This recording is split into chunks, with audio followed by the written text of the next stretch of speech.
as I was saying before, if I got this for free, but if it turns out to suck, it's still going to get the Marco Reviews treatment.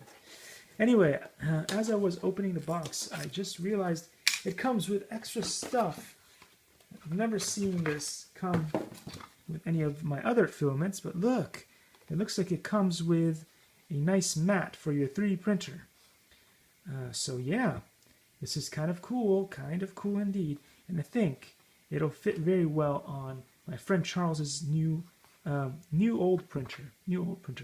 Well, when I put this on it, it will be new all over again, because this is a hot surface thingy sticker, and I think his broke a little bit a while back, so just cut it into the right size, and I think this might be close to the exact size.